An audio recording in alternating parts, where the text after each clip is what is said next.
বিসমিল্লাহির রহমানির রহিম। আলহামদুলিল্লাহি রাব্বিল আলামিন ওয়া সালামুন আলাল মুরসালিন। সুপ্রিয় দর্শক মণ্ডলী, আপনাদের জন্য আজকের ভিডিও হবে হিন্দু মুসলিম জাতিকে তাওহীদ কি বলে। হিন্দু মুসলিম এই দুটি জাতির পক্ষে তাওহীদের মন্তব্য কি, এই সম্বন্ধে আজকের আলোচনা।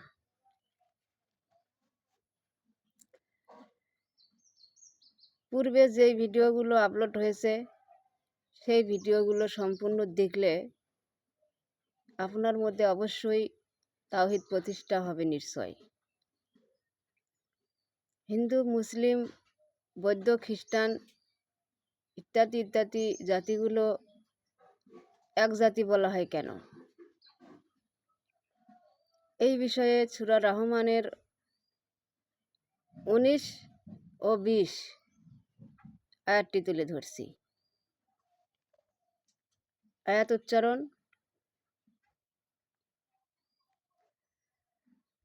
মারাজাল বাহরাইনি ইয়ালতাকিয়ান বাইনাহুমা বারজাখুল লা ইয়াবগিয়ান। অর্থ: আল্লাহ বলেন, আমি পরস্পর দুইটি সমুদ্রকে সম্মিলিত করিয়াছি এবং এই দুই সমুদ্রের মধ্যস্থলে অন্তরায় রহিয়াছে। প্রিয় দর্শক, কথাগুলো মন দিয়ে শুনুন। এই সমুদ্রের ধারা হইল তিনটি, যেখানে দুই সম্মিলিত করে এক বানানো হইয়াছে, আর মধ্যস্থলে অন্তরায় রহিয়াছে। তাহলে কি হইল? তিনটি ধারা হইল। এখন অন্তরায়ের মধ্যে কি আছে এই বিষয়ে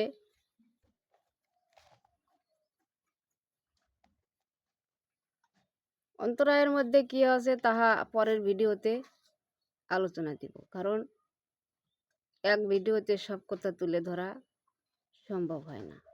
আর বিশেষ করিয়া আমি শর্টকাটে ভিডিও এই জন্যই করি, আমার ভিডিও সব মানুষ দেখিবে না, ইহা আমার জানাই আছে। যারা গুণিত মানুষ, মানে গণনার মধ্যে যারা রহিয়াছে, তারাই শুধু আমার ভিডিও দেখিবে।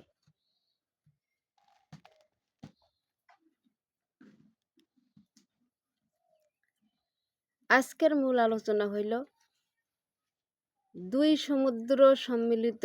ইহার মানে হইল নারী এবং পুরুষ। নারী এবং পুরুষদের মধ্যে এই সম্মিলিত সাগর রহিয়াছে। তো পর্যালোচনায় আমি সব কথাগুলো ভিডিওতে তুলে ধরার চেষ্টা করছি। নারী ও পুরুষ এই দুইটি জাতি, হিন্দু বলেন, মুসলিম বলেন, খ্রিস্টান বলেন, বৌদ্ধ বলেন, যাহাই বলেন না কেন, কিন্তু জাতি হইল দুইটি, নারী এবং পুরুষ। নারীর জাতি আর পুরুষের জাতি, এই দুইটি জাতি। এই দুই জাতিকে সম্মিলিত করিয়াছে বিবাহ বন্ধনে, সম্পর্কের মাধ্যমে এবং মোট কথা যৌন মিলনে। আর মধ্যস্থলে যেই অন্তরায়, এই অন্তরায়ে রয়েছে বিধান। শুধু নারী পুরুষ হইলেই যে তাহারা যৌন মিলনে সম্মিলিত হবে, ইহার কিন্তু বিধান করা হয় নাই। এখানে মধ্যস্থলে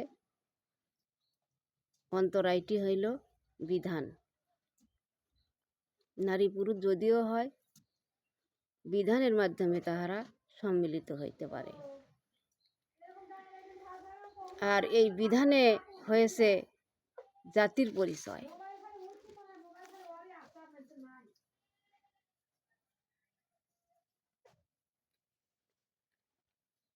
যেমন সকল পুরুষেরা বাবার জাতি, আর সকল মেয়েরা মায়ের জাতি। এখন প্রশ্ন করার পূর্বে জেনে নেই জাতিকে তাওহীদ কি বলে। তাওহীদ বলে প্রতিটি নবজাতক কিন্তু দুইটি জাতি নিয়ে জন্মগ্রহণ করে, ছেলে কিংবা মেয়ে। সেই শিশুকে দেখে কেউই বুঝতে পারে না যে সে বড় হয়ে বিধান সূত্রে কোন জাতির পরিচর্যা করিবে। তাই তাওহীদ বলে জাতি দুই প্রকার, জাতি এবং জাতিত্ব।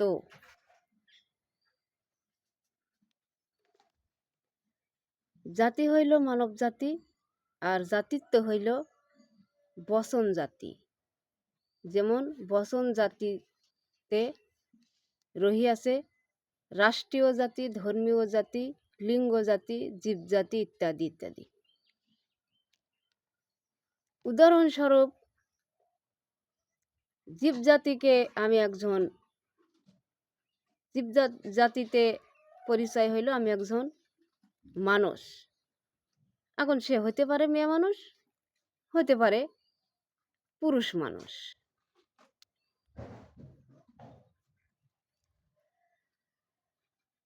লিঙ্গ জাতিতে আমি একজন মহিলা কিংবা পুরুষ।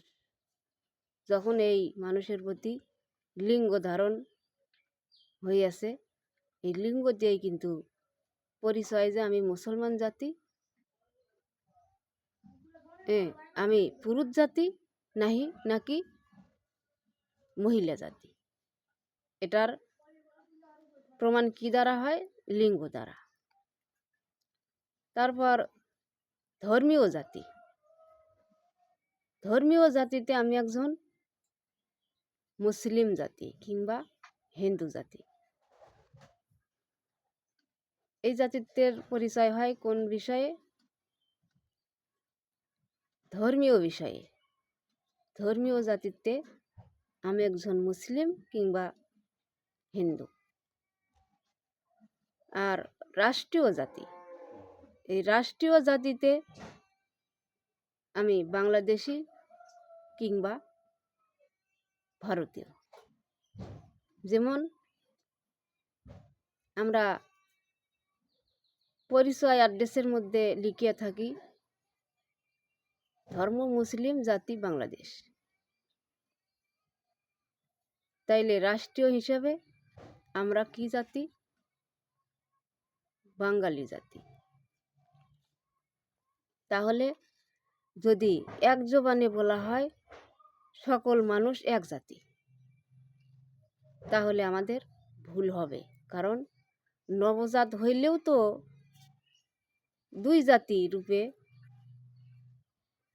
সে পৃথিবীতে আগমন করে। তাহলে এক জাতি কেন বলে? ইহা বলারও তো একটি কারণ অবশ্যই রহিয়াছে। সকল মানুষ এক আল্লাহর সৃষ্টি বলে এক জাতি বলিয়া থাকে। কোনো একজন মানুষ যখন তার জ্ঞানে দেখিতে পারেন যে সব মানুষই এক আল্লাহর সৃষ্টি, তাহলে আমরা এখানে এত জাতিসংঘ, এত জাতি আমাদের কি দরকার? তাই সে কথা প্রসঙ্গে বলিয়া থাকে যে সকল মানুষই এক জাতি।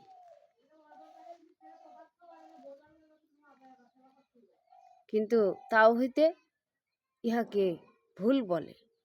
কারণ তাওহীদ এমন বিষয় যে তুমি সকল কিছু বিষয়ের বিস্তারিত জেনে তারপরে তাহা বলতে পারো।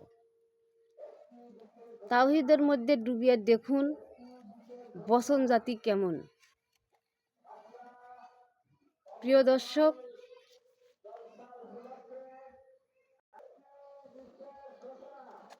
আমি শর্ট সময়ের জন্য অল্প মিনিটেই কথা শেষ করিয়া থাকি।